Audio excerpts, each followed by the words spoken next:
Hypocrisy. Hey, what's up, guys? Welcome to Lost Fighting the Interwebs. I am your host, Nick Rekieta of Rekieta Law, a small law firm in central Minnesota. And with me today, returning to the show after a little hiatus from the show, not from his own, Joker, the Better Bachelor. How's it going, man? Doing well, man, my friend, doing well. As you can see, my cabin is finally built behind me, or this could be a luxurious green screen. Will forever remain a mystery. I am in a little shitty steel garage in the middle of the woods waiting for my house to be built. Oh, shit. You lagged out. The garage in the woods has been compromised. Ladies and gentlemen, Hamas has him. No.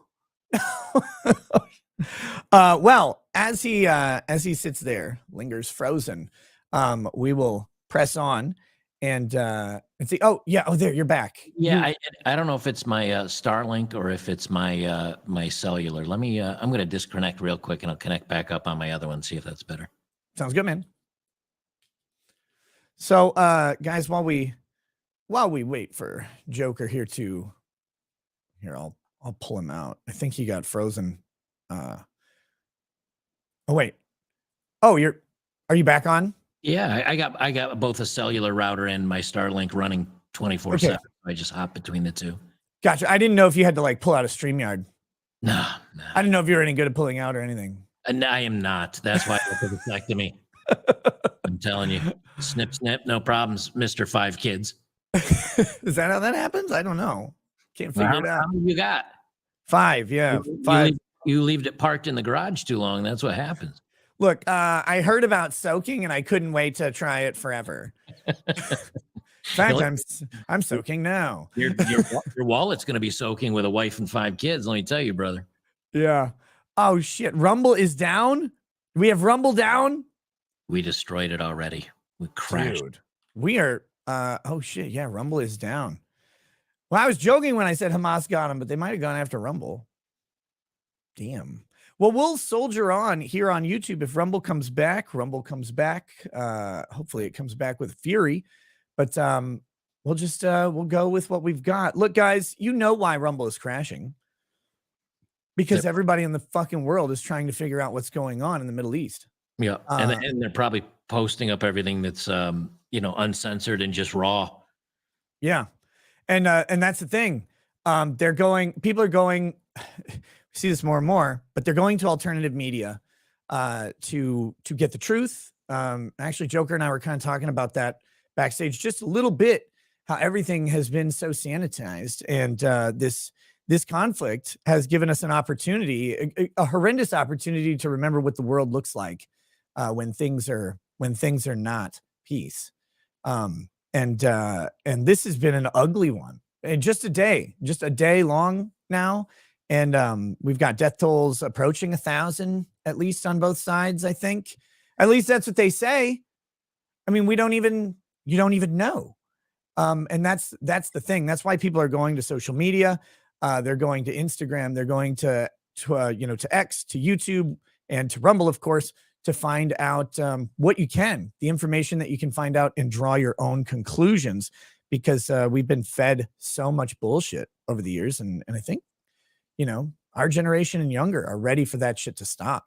We're just tired of it. And we have access to more. We have access to something better. So hopefully Rumble is back up and live for me now. So hopefully we'll have some stability there. I'll keep an eye on it. Keep me informed, please, if you will. We're going to talk a little bit about Israel and Palestine, what's going on. We might expand that into a more philosophical discussion on war, peace, and the idea of a modern age where war doesn't seem to have the profit margin that it used to, except it might also. It's really weird. War used to be the way you expanded your country. And now war is this thing that happens and no one's supposed to gain or lose anything. And I find that to be fascinating about our age. So we may talk about that, but we've got other subjects to talk about as well. One of them is an agent of pure thoughterry. we both saw, and Joker here brought the receipts. So we're gonna talk about some horizontal mambo, starring Mia Khalifa. That'll be good at some point. And then wherever else we go, guys, I also put a post up on locals for local supporters to go ahead and share some stories that we can talk about as well. But really, I've just been looking forward to talking to you for a long time. It's been a freaking minute. Yeah, I've checked in and watched a couple of your streams. I've been busy. The my house is it's a log cabin, and it's like legit dogwood. Like the logs are a foot by 10 inches. It's when it's done, I will have be eating canned beans on my front porch because it's right now land is so expensive, and I got 25 acres out here in Tennessee, and Yeah. building this house from scratch and everything. But when you look at kind of the prefab stuff in these neighborhoods, man, even that's 400,000 or 500,000 for 2,000 square feet. And I said, well, I can go in a little bit more and just have something made the way I want it. But man, the price of everything, it's just I don't know who they think they're kidding.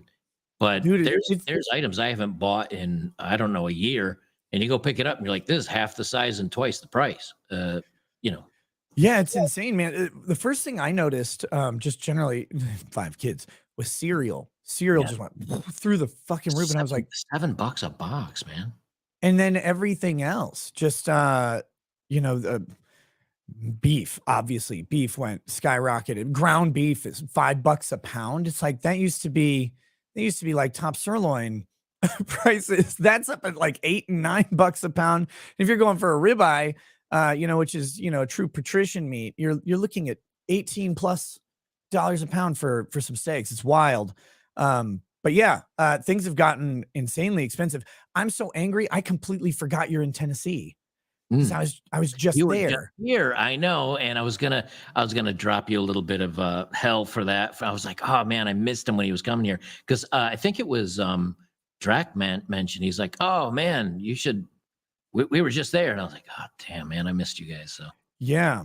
Well, I'll have to. I've got some friends out in Nashville, so I'm sure I'll make it out there again before too long. Um, well, I'll be but building a studio, so if you're out this way, maybe we'll do something in shop. Depending on when my house is done, the next time you're around, we'll hell maybe yeah, because I hope to have a studio that looks not quite as nice as this, but something close to it. So absolutely. I don't know. You never know. Green screens are always they're like an oversell. a little bit, but something. If you saw what's behind me, it's just like old. It's just a spray foam on the inside of a metal wall.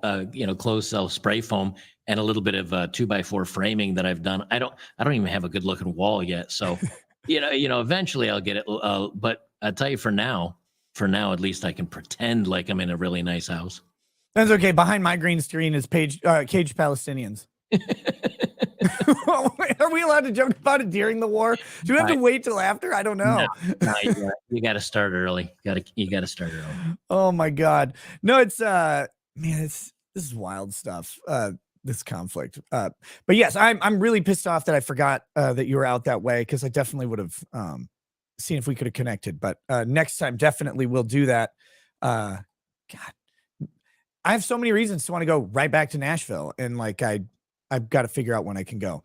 But Nashville's good, but keep heading towards the Smoky Mountains, man. Once you get out towards like Knoxville and out towards Pigeon Forge and all that, when you really get into the mountain, man, it's beautiful out here. It's absolutely beautiful. I like Nashville, but even they're left compared to Knoxville. Like Knoxville's a nice, quiet little, 120, 130,000 people. It's not much out here, which is exactly what I like. yeah, I've been out there a couple times, and I enjoyed it both times. Once for the Knoxville knockout fight between Andy Worski and Tonka, which never actually happened. And then the other time I was out there for Bubba Fest. What is Until fast?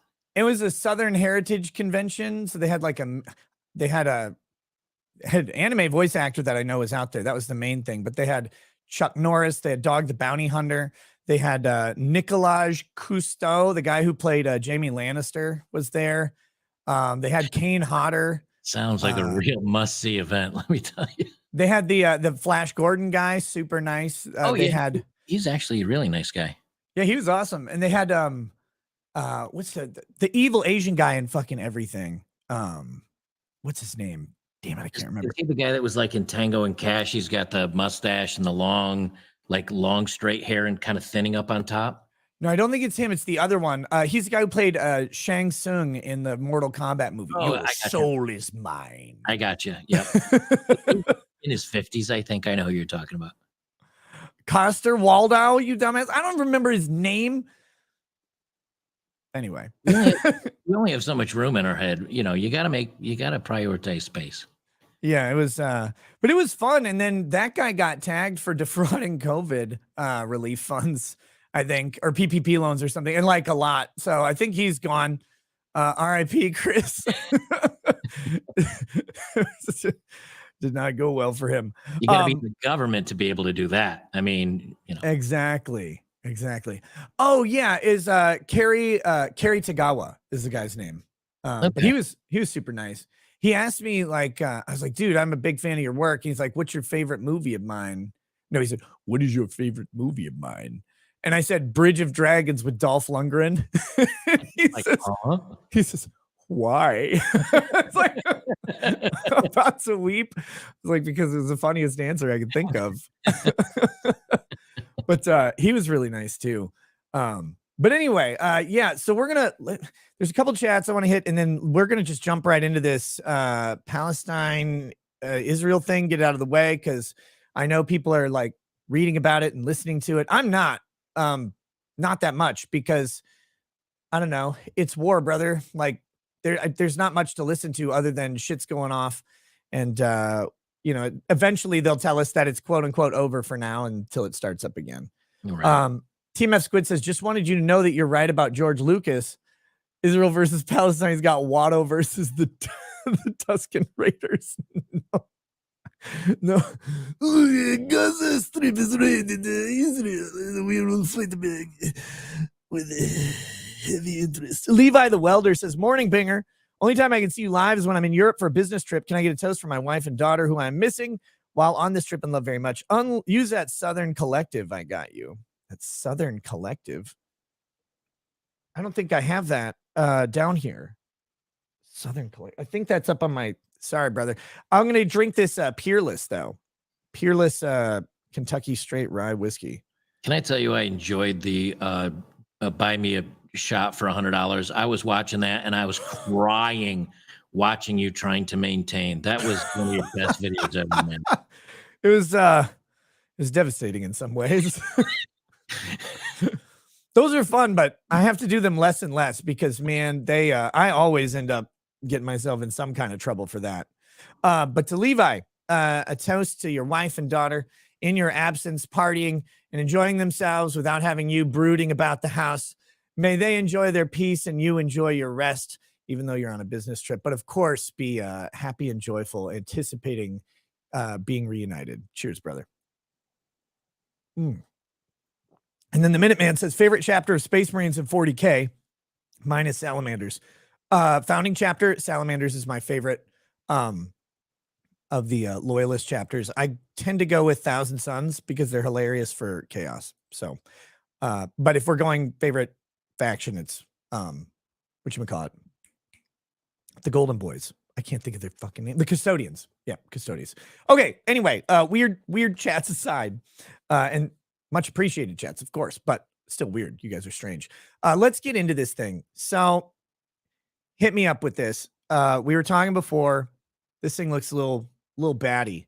All we know is Israel's having its day. It's the 50th anniversary of Yom Kippur or something. Yeah. And all of a sudden, which seems like a day that might be suspicious to me. I don't know. But like that, I would want to be watching. But Palestinians start dropping in with parachutes. We got bulldozing walls down and rushing the border, and the Iron Dome seemed to be completely ineffective that day. Overloaded, from what I heard. Is that what it was? Yeah, Hamas was sending just so much that the Iron Dome couldn't keep up. Yeah, it was like 5,000 rockets or something simultaneously, some crazy number. So things went south pretty quick. And then they, they start posting videos all over of Israelis getting just kidnapped, or just killed, like, indiscriminately.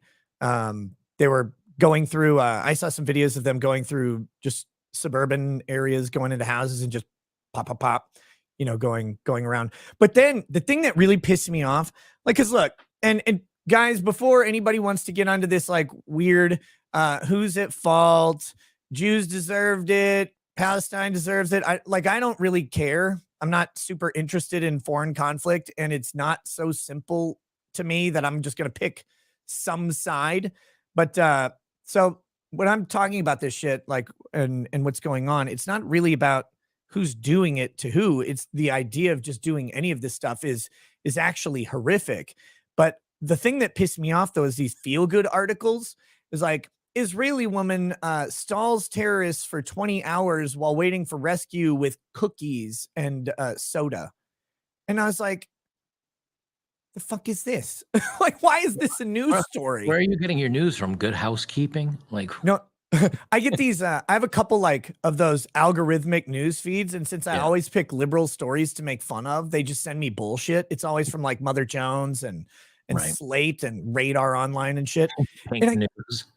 I was like, what is this story? Like, it's this, this nice old Israeli woman holding like an AR-15 with an underslung grenade launcher, but she's like smiling as they have like, she's handing out cookies to these guys, like trying to not get killed. And I was like, this is such a weird fucking story. Well, what the hell is going on, man? I've just been watching the Twitter feed, and I follow all of it. Like, there's like kind of like you say, oh, if you hear a little white noise in the background, it's absolutely pouring here, and I've done my best to adjust my gain and all that good stuff. So I'm not popping popcorn in the background, in case you're wondering. Oh, it's hitting heavy. Yeah, do you hear it? Yeah, it pours right down here. So if I get to be like unintelligible, I'll just sit here and watch this show with everybody else. The thing that really kind of blew my mind is, during the Ukraine-Russia thing, when they have drone footage and they're dropping a grenade on a guy that's trying to surrender, and they're showing trenches getting blown out, and they show men walking across minefields. And then with this, there's some videos you can see that are absolutely horrific. One of the things I do, which I wouldn't necessarily recommend to most people, if you're saying, I force myself to watch them to make sure that I feel war. I think so many people right now are, do this to Israel because they've done this, or, there's people that were fighting to get out of Ukraine and shut off all funding that are now screaming, turn Palestine into glass. And I watch this stuff to remind myself that it's governments and maybe some military members or militants. They're the ones doing, they're the 5 or 10% that are doing 100% of all the bad. And you have to remind yourself that there are a lot of humans that are just people that are absolutely suffering. And I want to make sure I'm always kind of connected to that suffering. So I watch this stuff, and man, it's hard. It's really hard. But it also keeps you from, when you see both sides suffering and all people suffering, it kind of reminds you, like, if the United States goes and does something stupid somewhere, I don't think my grandmother should be shot in the head because our government did something. So I think if you pull yourself back and kind of keep the 10,000-foot view, it definitely makes it more meaningful to not necessarily pick a side, but just to have a good idea of what the average person is suffering through. And I think that's important to stay connected like that. I agree. And I got a response for you, but there's a chatter I need to address. Ex-Bank Valentine says, Ricada Law, you also need to stop simping for known perverts and suspects of murder. Just because you're a libertarian lawyer doesn't mean you have to be an ultra skeptical contrarian 100% of the time. Let me say this as politely as possible. Go fuck yourself, you retard. If you trust your government 1% of the time without proof, then you do not deserve liberty. That's it. That's it. Be a defense attorney. Spend a moment looking through the number of people who go to prison, who have their life, liberty, property, relationships, status, and reputation stripped from them with no purpose, no discernible reason, often no evidence at all. just for some DA's resume, and find out there's a guy right now, 20 years later, found not guilty by a jury on a retrial that he got, and found not guilty. He gets no compensation for his time incarcerated.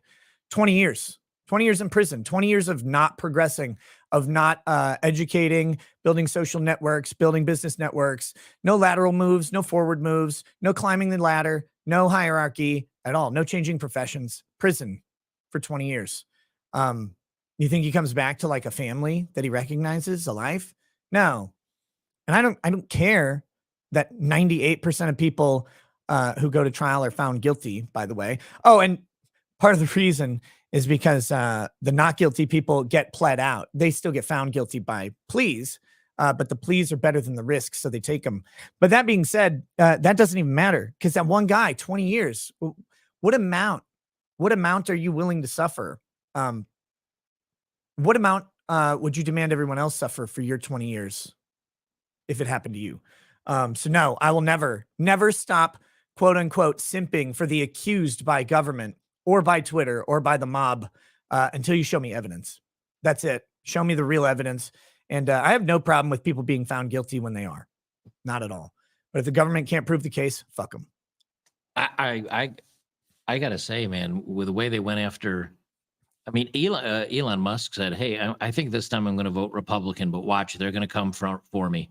That was in May. And then they opened 3 investigations into him. Russell Brand, you look at what's going on, and it's now trial and execution by media. And that, man, that drives me crazy. That is probably my biggest, like, you can't face your accusers. They're anonymous. They didn't come forward. People are reaching out to them to try to snag one. We got a big problem when our government is not only, navigating around the First Amendment by going directly to, which is a violation of the First Amendment, going to, well, let me tell you about the law, Nick. But it's a violation of the First Amendment going to these companies and having them do it at the behest of the government. Same thing with trying to raise taxes and everything else to try to keep you unaffordable ammo and unaffordable weapons, like they're doing in California. Like, if you don't see the government is actively working against its own citizens at every given opportunity, I don't know what to tell you. I mean, and so many times when I talk like that, well, Trump was just, I'm not even talking about, I'm just saying the government in general. I don't care who's in. They're not on your side ever.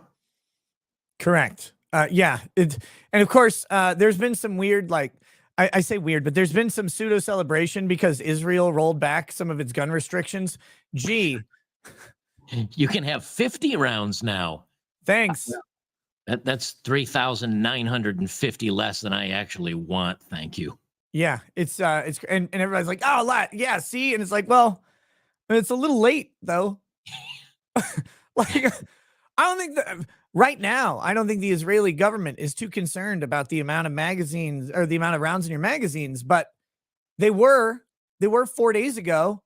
They aren't now, and now's when they wish they weren't. And that's how it goes. But the law-abiding citizen who didn't have enough ammo or abided by some restriction probably wishes they had a tank right now, if they're not dead. Oh, and that was the thing I was going to say. Watching these videos of like the people getting abducted or paraded through the streets. There's that tattoo artist, which is a sad story. Is awful. But on the other side, like I saw a Palestinian dad pull his dead little girl out of the rubble. And it's like, that little girl didn't bomb Israel.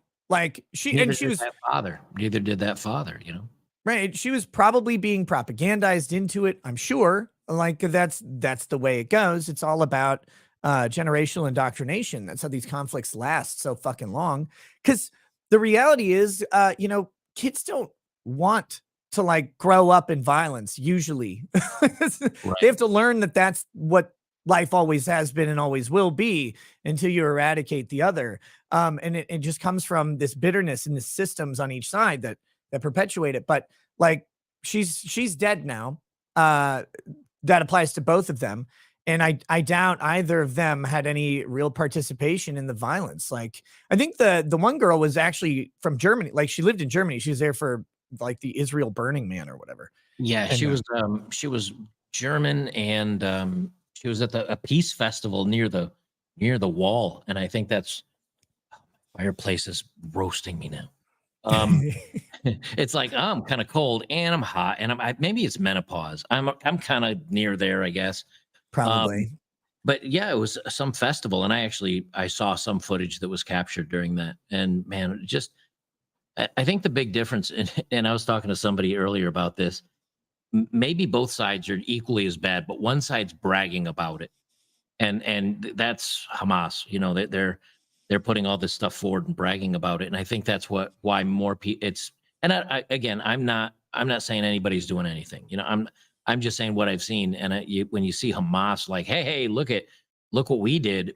That's not a good look, man. Like, I don't know who you're trying to win the hearts of, but you're not doing a great job.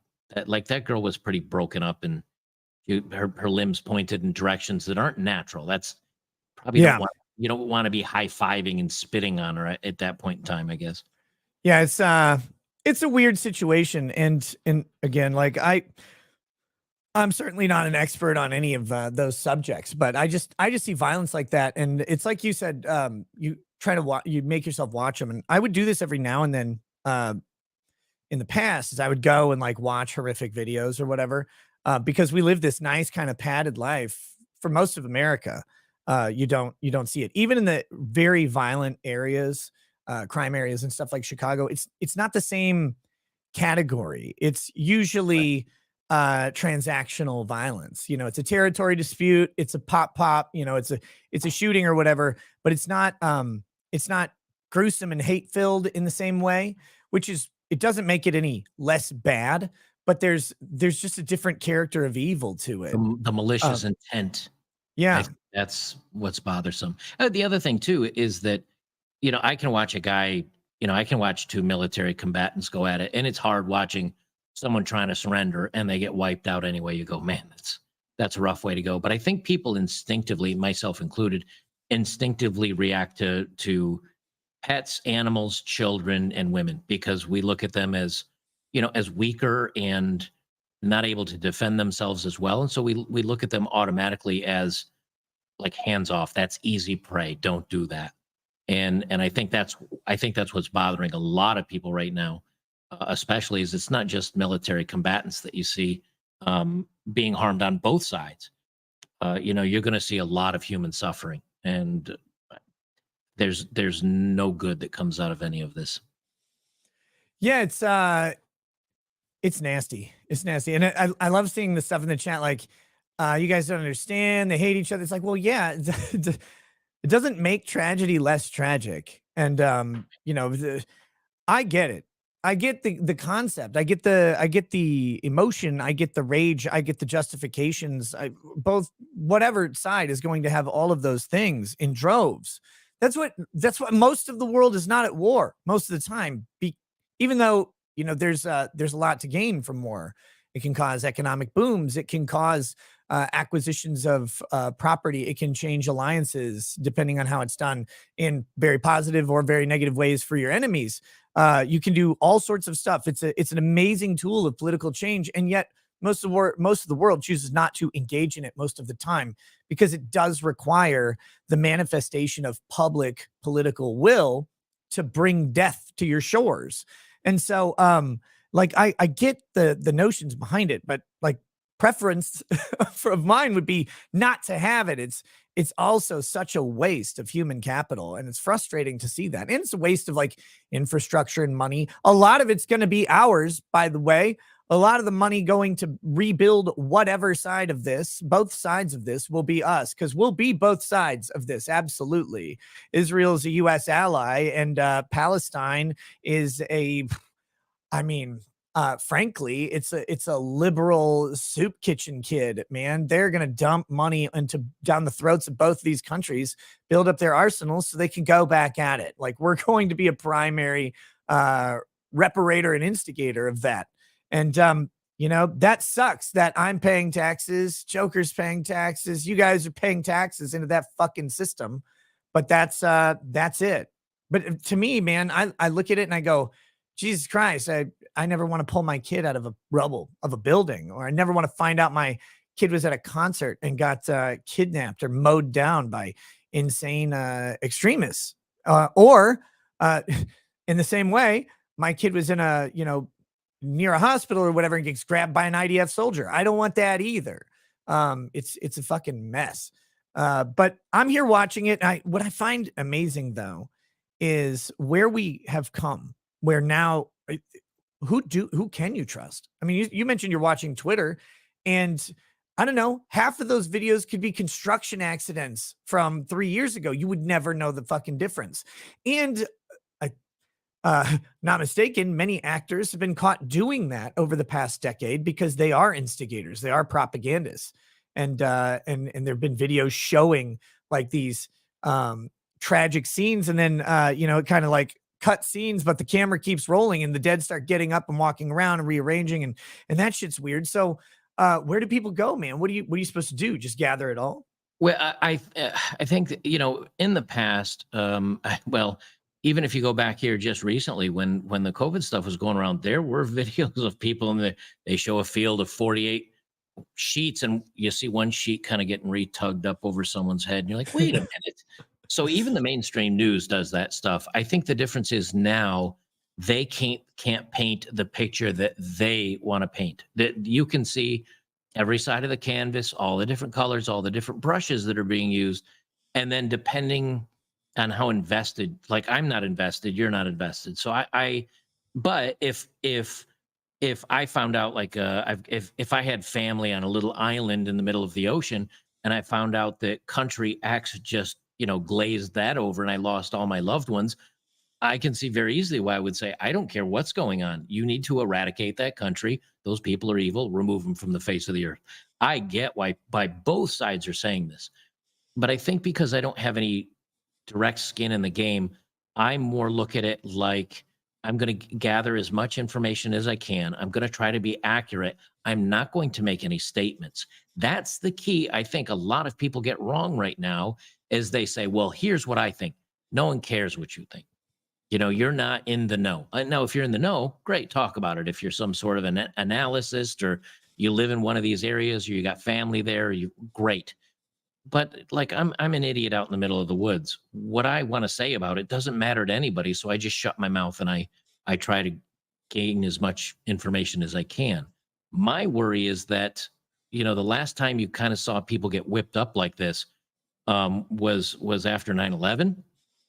And I'm afraid that, we give Iran six billion, we give Israel 6 billion. Somehow those all get, end up doing a face off. And then we're already sending, I don't know if it's a battleship or a cruiser, what we're sending. We're already sending vehicles over there.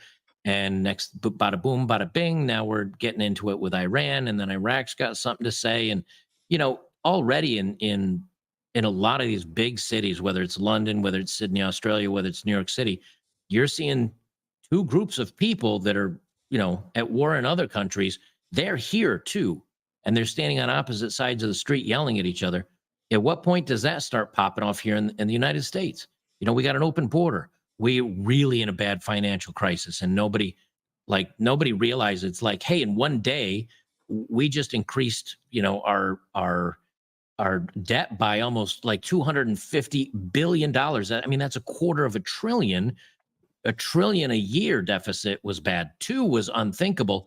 We just did like a quarter of that in a day. And since they passed this last, extension, I think we're up like 1.5 trillion just on an extension. So you start going, we're in a lot of trouble. Like, we got to stop throwing everything, our money and our arms everywhere. And we got to close things down and figure out what we're going to do. Because, man, things are just bad all over the place. And I think people realize it and are starting to get a little uncomfortable about it.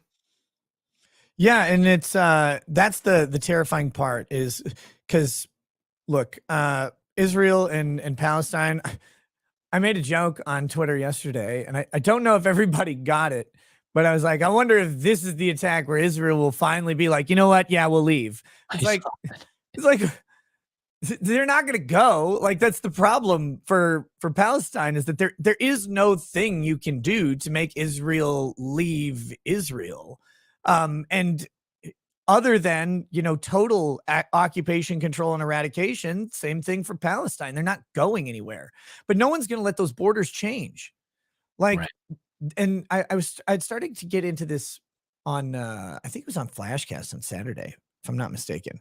But borders don't change very much anymore. UN and sort of this static idea, the static totalitarians believe that every country has a right to exist and assert its existence, and every people is equally entitled to persist as they will. That's why I said at the beginning, war doesn't have the same gain anymore, because you don't really gain territory in the same way. Now, Russia's trying to change that with Ukraine, but look at the resistance to the idea that Russia can take back part of Russia from Ukraine. And again, that's another one where I don't really give a shit on either side of the conflict. I don't want to fund it. But the world is really interested in keeping those borders the same. It's like, well, we printed these maps and we really don't want to change them anymore. So what's the avenue here? Like, what is the goal? Palestine cannot wipe out Israel. Israel could wipe out Palestine. They could glass it, but the moment they do, I mean, if they actually do it, it's over. Like Israel is thrown into Iran's going to step in. It's going to be a much bigger war. It's going to be a much bigger mess. Well, I think that's going to happen. I genuinely think that's the plan. I wish, and again, I'm just a mouth breathing troglodyte in the forest, but when you start thinking about it, why did so many sensors get missed? How did they, this is supposed to be the best satellites all over the place, and tech and microphones on the walls that you could hear a duck fart that's walking along it. And all of a sudden you got all of this going on, and Egypt supposedly warned them that something was going to happen. And then it happens, and they're like, well, this is it. This is the big one. Now there's no stopping us.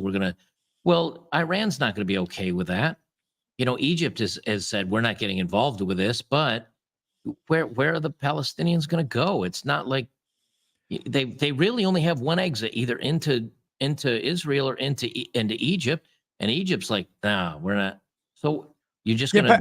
Palestine exists because no one wanted Palestinians. Like, right. So as horrible as that sounds, no one wanted the Israelites and the Jews either. So, but what I think though is I think this is going to get bigger, because if Israel doesn't let up, and you've got millions of people that are not part of the Palestinian or the Hamas, they're just the Palestinians, and they start getting wiped out, Iran's going to step in, probably Hezbollah is going to step in, and then we're going to step in, and then bada boom, bada bing, here we're back at it again. I was watching a tracker where you can follow along with what politicians are investing in. A whole lot of them just bought a whole bunch of oil and a whole bunch of military Raytheon and this. I'm like, oh man, if they're investing big into that, they're expecting this to last a while. So, and then we're already low on ammo and everything else from Ukraine. So, well, I'm from the IRS. Very important to train all those new IRS agents about ammo. And right. those Department of Agriculture guys or whatever.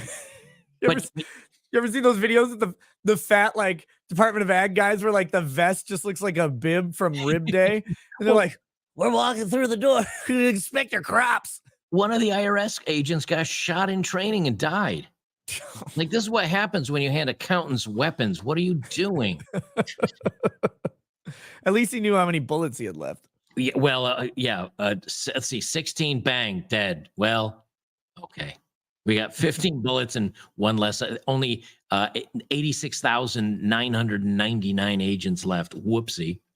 We just moved 2 from the black to the red. That's what we do right there. Hey, we just saved you $1,700.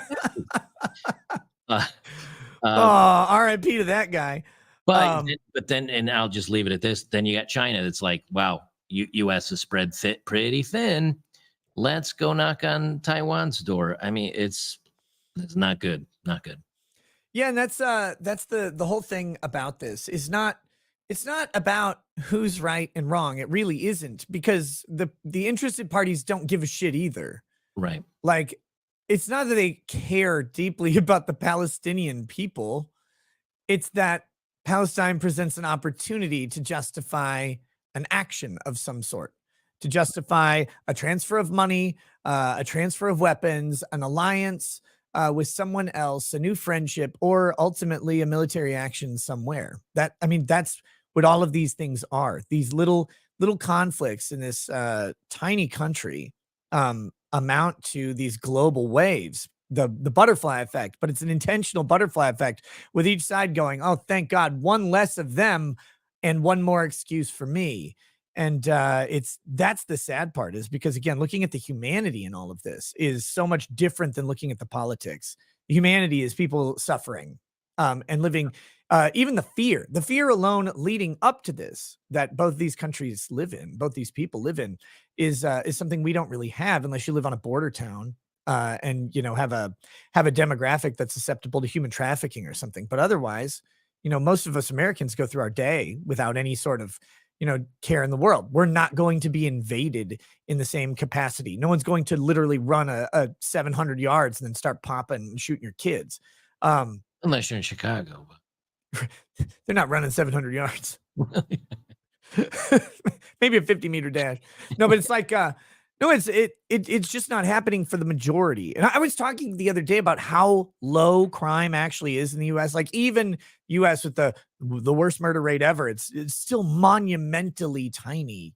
10, 12,000 murders out of a population of 330 million annually is nothing. And then you look at Israel and Palestine, you go 1,000 deaths in 2 days. Entirely from human violence. That's a wildly different category of it. And even that, though, is not as much as it could be. So, but with that, I know there's a weirdo, DSP Gaming on Rumble, and I understand you, DSP. He says, libertarians are such figs. It's, quote, it's weird, man. I don't care. You can use those BS excuses when it comes to Eric July and no one is hurt and affected, but not when hundreds and eventually thousands are slaughtered. Dude, it is weird, and I ultimately don't care. I hate to say that, because I care about the humanity of it. I really do. That part makes me sad. I empathize with people in loss. But Israel versus Palestine has been going since before we were born and will continue long after. My opinion isn't going to affect it. And it is fucking weird to watch all of the politics around it. But my opinion on the matter isn't going to change anything. Well, I think it's also important to remember that the government doesn't care. I mean, it's nice to think that, well, we've got Israel's back, or what. It's a really, really nice location to have a lot of bases and a really good friend in the middle of the Middle East. There you go. It's. Yeah. So many times I think people look at this from a personal level or from a humanitarian level. That's how we should see it. But if you think the government does or anybody else does that's in power, you're just wrong. I don't genuinely believe they care. I think that they're opportunistic. And if you don't believe me, there's this thing called history. And it's really good at telling you not to trust your government and/or thinking that they care about anybody. I mean, I could give you a dozen examples from just last year alone that tells you they don't care about you. So what makes you think they're going to care about anybody on the other side of an ocean? Now, one person, one hero on Twitter did decide to care. And she put her money where her mouth is. And actually, that mouth has made some money. Do you want to bring that article up? That mouth now lost her a lot of money. Yeah. Let's see. We're on YouTube, aren't we? Do you keep your YouTube streams monetized? I don't care if they get demonetized. Okay. Oh, because you can't say OnlyFans anymore on YouTube. You can't say OnlyFans on YouTube? It's one of those magic words that have gotten me pulled, man. Yeah, you can't say OnlyFans. You can't say porn. You can't say. Anyway, OnlyFans star Mia Khalifa reportedly fired after encouraging Hamas to film horizontally. So I'm not going to read quite through the whole thing, but they say OnlyFans star Mia Khalifa was reportedly fired on Saturday after she encouraged Hamas militants to film horizontally when they're doing their attacks. Todd Shapiro, the CEO of Red Light Holland. I guess you should have paid attention to the CEO of the company she works for's last name on this one. Todd Shapiro. Yeah, and again, if brains were boobs, she would be brilliant, but they're not. If she kept her burqa on, she never would have opened her mouth so wide as to say something so fucking stupid. Todd Shapiro slammed the former porn star in a post on X, formerly known as Twitter, for a horrendous tweet informing that she had lost a business deal between the two. Can someone please tell the freedom fighters in Palestine to flip their phones and film horizontal, she wrote. Khalifa's post came after Hamas, blah, blah, blah, we know. In a response, he said, "This is such a horrendous tweet. Consider yourself fired, effective immediately, simply disgusting, beyond disgusting. Please evolve and become a better human being. The fact that you're condoning death, rape, beatings, and hostage taking is truly gross. No words." Oh, and that's going to open X, isn't it? Yes, it's going to. No words, and I need my glasses because this shit's printed small. No words can explain your ignorance. We need humans to come together, especially in the face of tragedy. And here's what's funny. She hasn't deleted it yet. So no, well, why would you now? You're already fired. Well, surprisingly enough, there's more to this. It's not the only job she lost. Oh, shit. Now, do you remember? I don't know if you remember this because you're not deeply paying attention to bimbos and men's issues like I am. Do you remember when she left doing the adult industry stuff? She was very much a proponent of not doing that stuff, and she felt like she lost control, and she sold out, and she told all women not to do it. Right, and then she got wrecked by the company that she was working with, who's like, yeah, for her like 6 videos or 6 shoots, we paid her $180,000, right. And she made more in royalties and stuff. Like, it was an absurd amount of money when you like know porn industry numbers. Like, what she got paid was off the fucking charts, right? And she completely lied and misrepresented like the payment that she was getting. I can't remember what company was it Bang Bros? I don't remember which one she was with. I mean, let's be honest, we don't pay attention to the intros on that stuff, just the, you know. But what's interesting is after coming out and saying that, of course, you know, she was used and taken advantage of, then she opened her OnlyFans, but she didn't put any spicy content on it. Well, now her big mouth has Mia Khalifa announces her return to nudes with Playboy. This is from March 31st of 2022, a year ago. Yep. So she was so embarrassed about using her body and then she turns right around and does it again. And Playboy, and she was joining Playboy Centerfold. She was going to have a TV show. Well, guess what? Playboy just yeeted her from that too. Playboy. You know who owns it, Mia? You know who owns these things? You can't work in media and talk about it unless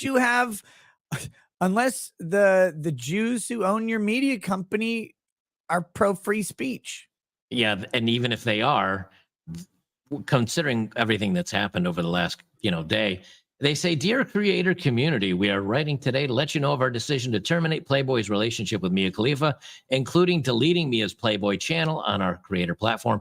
Over the past few days, Mia has made disgusting and reprehensible comments celebrating Hamas attacks on Israel and the murder of innocent men, women, and children. At Playboy, we encourage free expression and constructive political debate. We have zero tolerance policy for hate speech.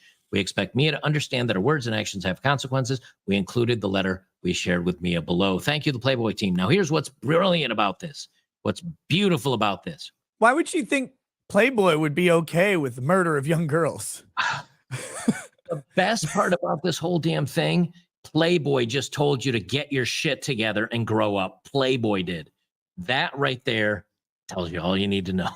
I would literally expect Playboy to have like a Women of Palestine, like, right, special edition coming up soon, like the displaced victims of the Israeli conflict, right? And you'd have a chick with like a Palestinian flag and a chick with an Israeli flag, like bumping noses together or whatever. Like that's what I would expect to see. Like if it were the 90s, we would already have that issue out. I would have bought it by now. Well, I think since Hugh left, I thought Playboy went woke, and I think they for some reason I was thinking, because I remember seeing some articles and I'm like, that's not the Playboy I knew when I was growing up as a kid. So, it's kind of, oh, as a matter of fact, they had a transitioned person on the cover, and this was like a year or two ago. I remember I Yeah. did a video about this, and I'm like, oh, this is, and then they have like, And fat broads. yeah, the overweight one. The other one they had was Martha Stewart on a cover, and I'm like, why? Why? What are we doing? So the fact that they decided to call her out on this means that like she went way down the wrong path with them, which is hard to do considering you can be like a black 300-pound lesbian with one leg and apparently make a cover. So Dude, I was at this place the other day that had a collection of vintage Playboy covers.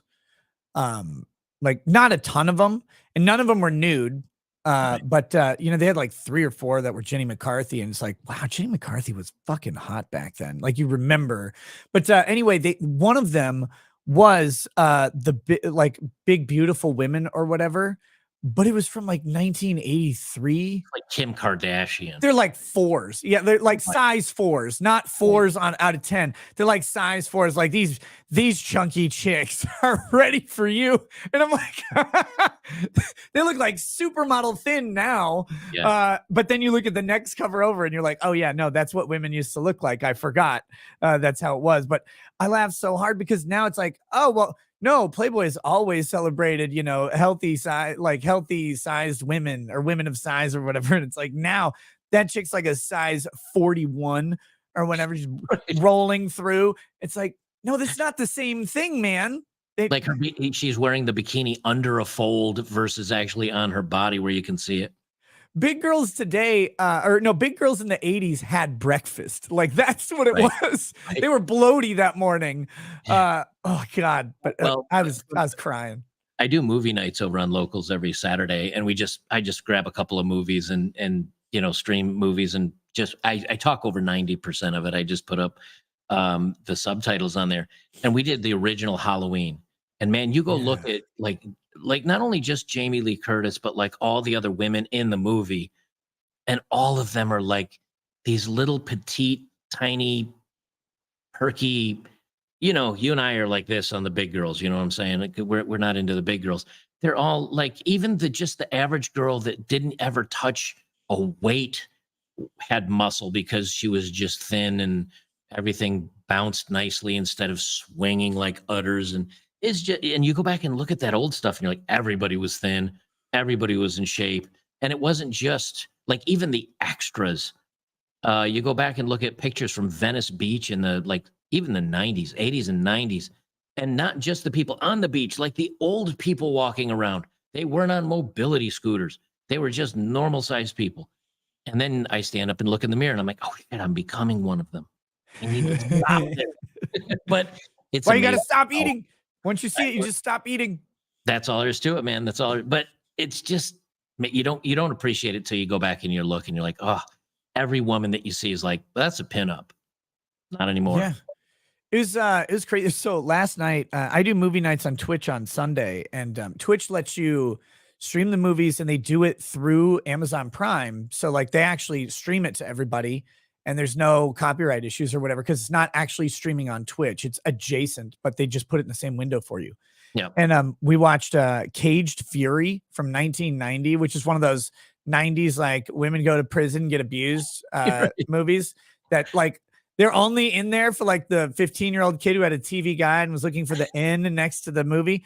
That was me, definitely. And watch it, and yeah, everybody's a size 2 or smaller. Like every female, and there's a size 2 or smaller.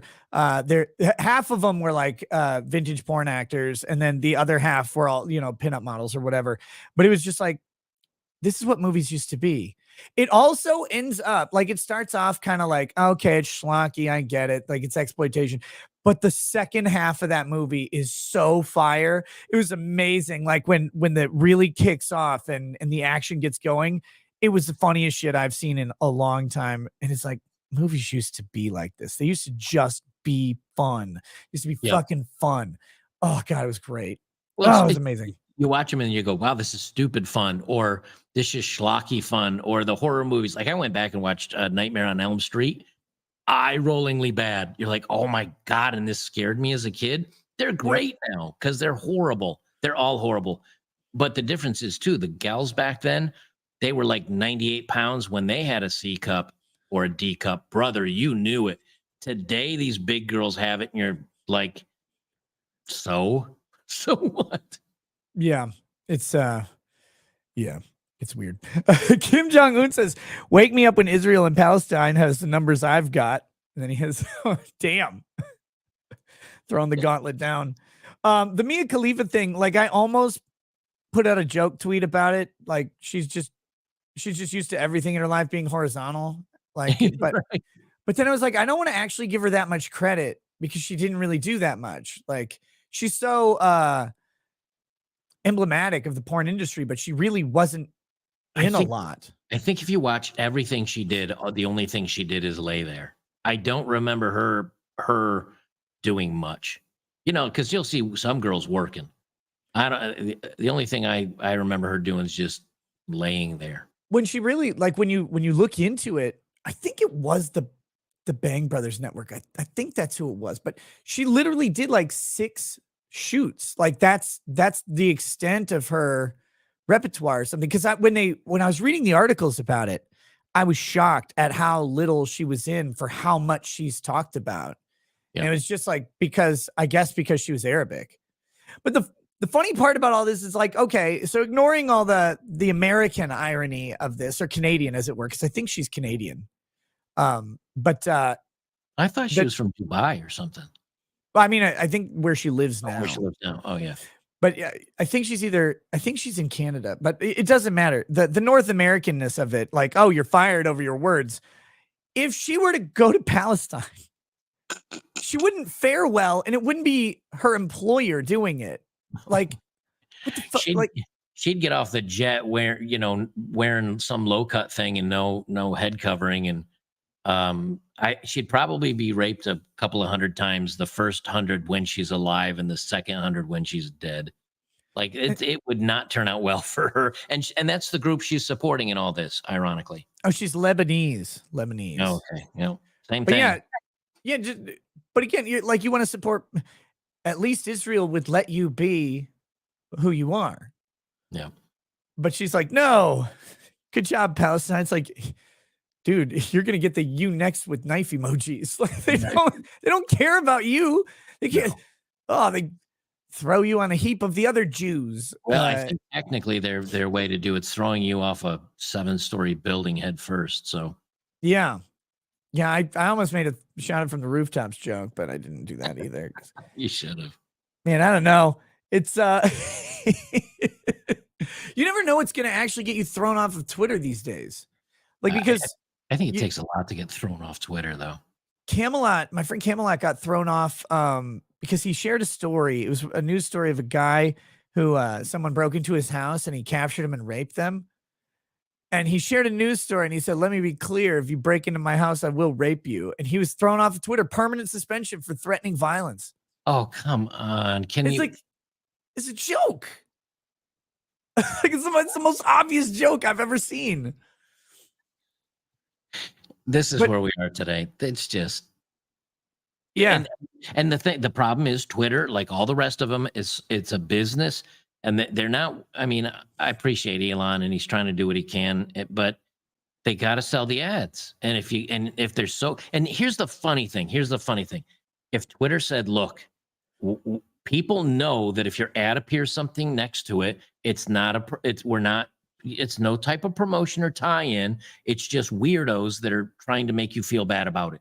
Here's the thing. If you cancel out, we don't care. Get off our platform, and we'll give free advertising to your next closest competitor. Coke, you're going to jump off. We're going to double what Pepsi gets. If you did something like that and you told them, you know what, stuff it, Twitter, Facebook, all these have enough power that advertisers go, you know what, okay, we just got to do this because we want the reach and the pricing's good. Instead, they bow and they cave, and so they're only perpetuating the problem. Yep, they bow and cave every time, not realizing that they're the commodity, like they're the asset. to Coca-Cola. Yeah. Like, and it's weird because Coke doesn't really need to advertise. Like, Coke could probably go 4 or 5 decades without advertising and not really see a significant decline in sales, just because brand recognition and loyalty is so strong and so ingrained in existing generations that it'll perpetuate. But they still do, because it is somehow still valuable, and they can do it in such droves. But like, Twitter exists for Coke to advertise. Like, they're not going to leave. They might make a stink and be gone for a little bit, but they'll come back because it's the lifeblood of the organization. Even though it's embedded now, once that 50 years or 40 years is up and they did lose the brand loyalty from the next generational cycle or whatever that it would take, they're not getting it back. So that's why they'd maintain it forever. And it's like, they know this. That's why they do it. You guys know this because it's why all of these people do it. And you have ad people too. It's not rocket science. Why do you guys put up with this shit? Just let them do their thing. It'd be like an intelligence swap, right? Between countries, like, oh, here's your spy, here's our spy. And we'll say we're mad at each other for a month, and then we'll go back and our spies can come back again. We'll validate their visa. Right. Well, I mean, if you think about it, you look at like the New York Post is doing articles now on OnlyFans content creators and Twitter stories. And you look at the New York Post and they're railing about something that was spread on Twitter. Twitter's the news now. Like, Twitter is that hub. And now even TV studios like ABC, NBC, CBS, even they're starting to do stories about something that was on Twitter, which is really strange. So if a brand wanted to say, like, well, we're not going to be on Twitter, oh, you're not relevant anymore, then bye. And if they took that position, I think that they would go so much further. But instead, they bow and scrape. I'll give Elon this much. He's trying to double dip it, where you can be like $2 a month for just a basic user, $5 for whatever, at $8 for premium ad free. And a lot of people are mad at him. But what he's trying to do is get away from the need for the ad dollars to where he can say, okay, no more censorship.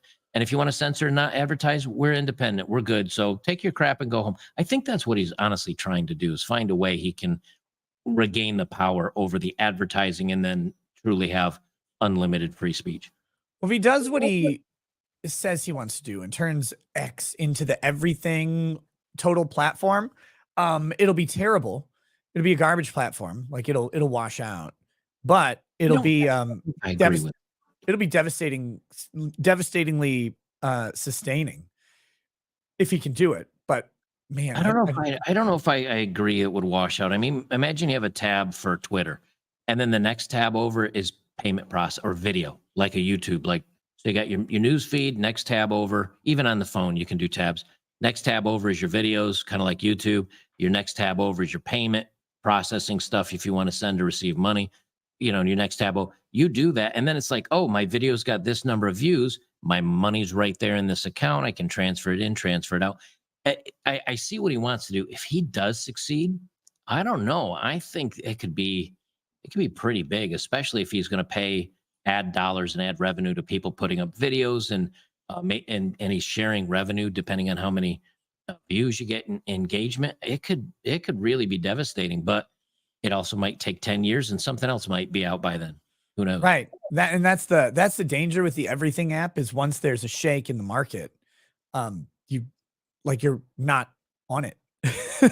Someone else comes in and everybody goes, oh, this exists. And then they go to that, and it's, but then they go back, right? Facebook and Instagram had their big Twitter alternative thing, and it was big news for like 3 days. Yeah. Like, this is the true Twitter killer now that Elon's ruined it. It's like nobody talks about it anymore. No, because even leftists are like, I just put a post up about kittens, and it's like, I got censored on this thing. So, but Elon made PayPal, so he knows the financial stuff. I mean, he made Starlink, so he certainly can figure out networking and how to connect all that stuff independently. If anybody can do it, he can. It'll be interesting to see if he can kind of get that rolling. I'd be really interested to see that. Yeah, we'll see how it goes. I mean, what he needs to do, I think, because look, Elon cannot be behind we know he's not behind every banning decision, and he doesn't have time to be behind every unbanning decision. but he needs to do like he needs to take a page from the Jews and like every so often have an amnesty and then like another amnesty like every 7 years and then like every 7 years or whatever you have a jubilee and like it's a free for all on Twitter for 1 year with no censorship.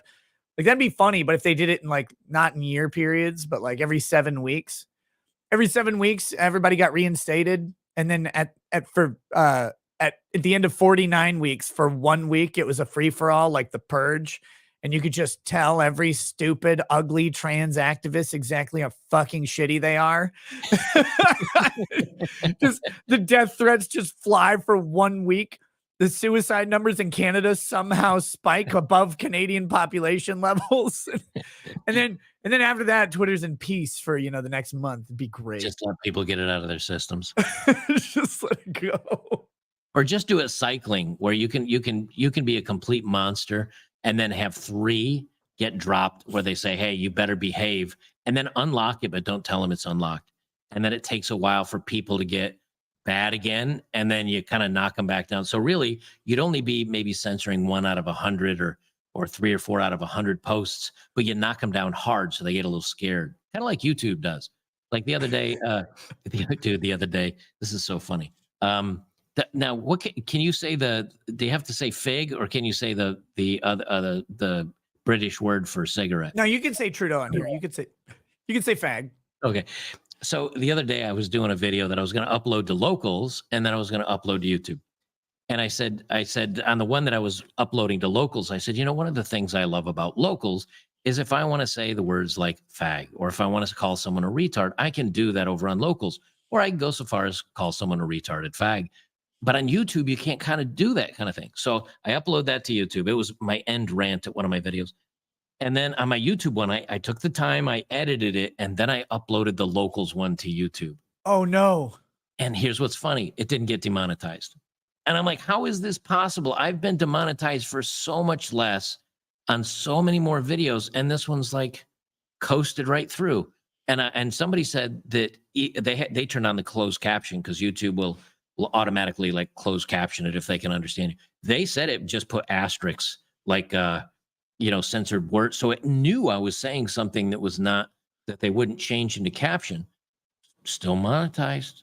So what I'm going to do is yank it down because I'm not an idiot. And you know how in 2 years from now they'll go back in time and then give you a strike for something, and I'll forget which video it was on. So I'm going to yank it down, but they didn't catch me. But then there's other times where I've talked, instead of saying like usually I say self-delete instead of suicide, or you say, baby delete instead of abortion. I've said either the abortion or the, suicide.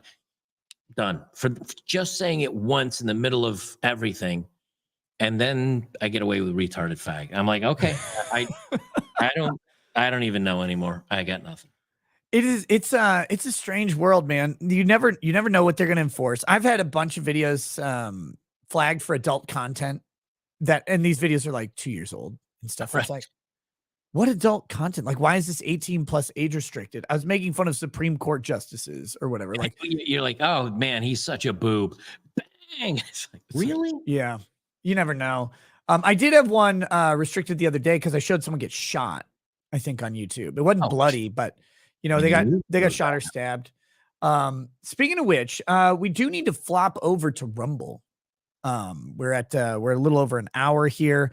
I need to mention the sponsor of our show. So hold on, let me pull that up. Here we go. Guys, sponsor of our show, ardent supporters of free speech, apparently, or else just hoping to get a little bit of your attention, is Cozy Earth bed sheets, and other textile products. Guys, Cozy Earth makes luxury goods. They're very nice. They are the nicest bed sheets you may ever have, sleep on, or whatever. They're fantastic. And this is coming from a guy who really values his bed and his bed sheets and all of that stuff, because I like to spend a lot of time there, mostly sleeping with narcolepsy and all of that stuff. But also other activities like napping. Napping is great. And watching TV from time to time. But look, guys, go to CozyEarth.com, throw in promo code LAW, get yourself a little discount. But really, they sent me some of the sheets. They they don't do things like thread counts. It's very passe to do actual thread counts. And they're like, well, it's misleading. It's like, well, I mean, I guess, but I don't know what their thread count is. They say it's high. It doesn't matter to me because it's soft. They also, most important, if you're a disgusting degenerate like I am and you sweat when you sleep because you're a man and you're always fucking warm, especially if you have a wife and kids in the house and they're always fucking cold, you gotta try to get cool. These sheets actually do help keep you cool. They're moisture wicking and they're temperature regulating sheets naturally. So they don't have little gremlins there with air conditioners, but they do have some temperature regulation in them, help keep you cool. And they're also really super soft. So check out cozyearth.com. See if you like anything on there. I can only speak to the bedding itself, but they have bath stuff, and other, again, textile products. You can check them out. But promo code LAW will get you a nice little discount. Make sure you do that. And big thank you to Cozy Earth for sponsoring the show as we talk, make jokes about Palestine and Israel. See if we get another one. After that, I might have killed that ad deal like a desert festival goer. But that being said, we're going to pop on over to Rumble where free speech is still supported, even though I think half of the owners are Jews.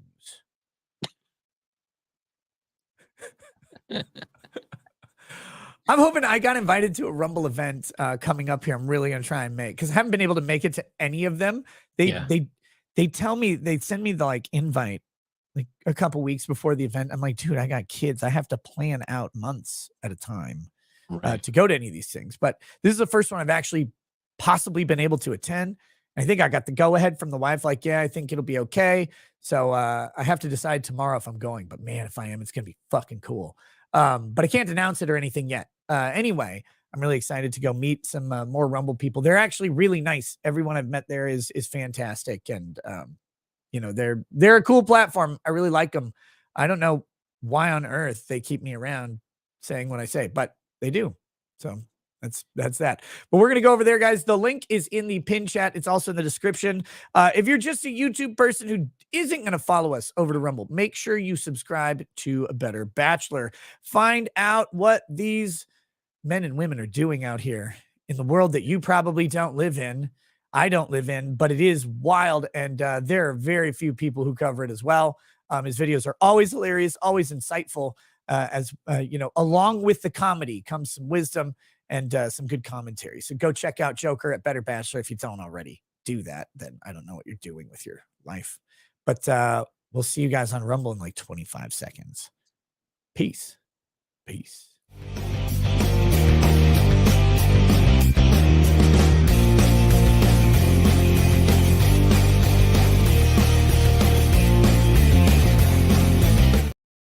Wait. Cancel that. I'm terrible. YouTube super chats. I completely forgot. I'm out of sorts today. It's Monday. I'm doing it though. We haven't. Everybody's gone now. Everybody's already gone. They're just on Rumble.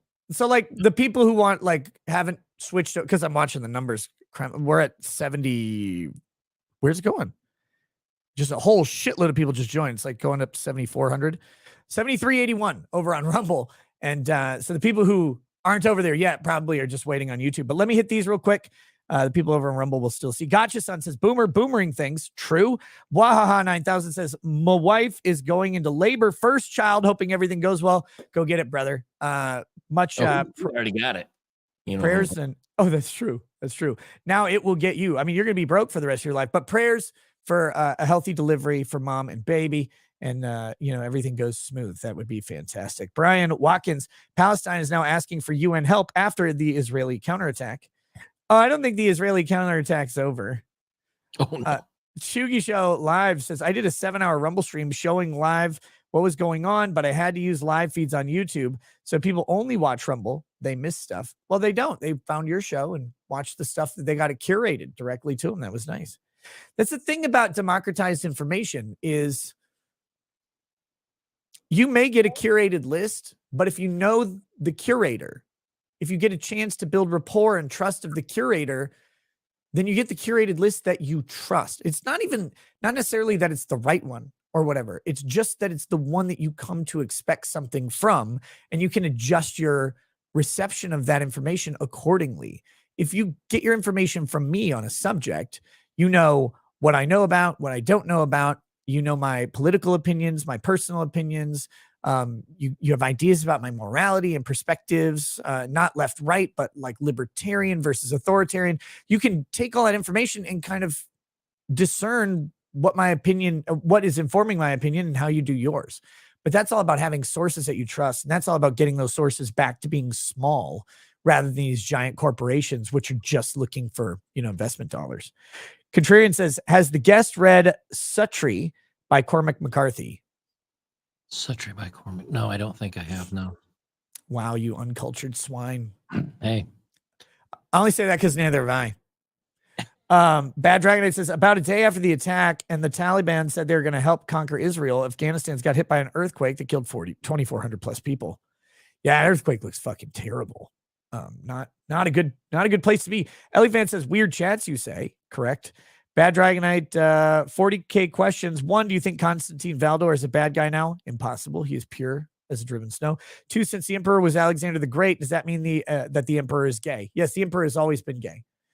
We know that. That's why he was able to rise to prominence. He wasn't worried about these bitches. Grifty says, this shit goes back to is Isaac and Ishmael. Christopher Nicholson says, hey, Nick, tell this guy that I'm in K-Town. I'm cool if he wants to hang. He is cool, by the way. He's in your neck of the woods. Damocles of Syracuse says, not my circus, not my monkeys. Jeff D. Joker is correct. Both sides have done many heinous acts against each other. Israel got complacent thinking they could push the envelope with no response. The Joker says, Allah supports gay rights. So there you go. And Ismail Hania Gaming says, I will send my liberators to Spicer. Allahu Akbar. Oh, no. No, don't do it. All right. Now we're going to pop over to Rumble. Oh, apparently Suttree is set in Knoxville, the book by Cormac. Okay. So there we go. All right. Now we are popping over to Rumble. 25 seconds. See you guys there. Sorry for my brain fuck up. Peace.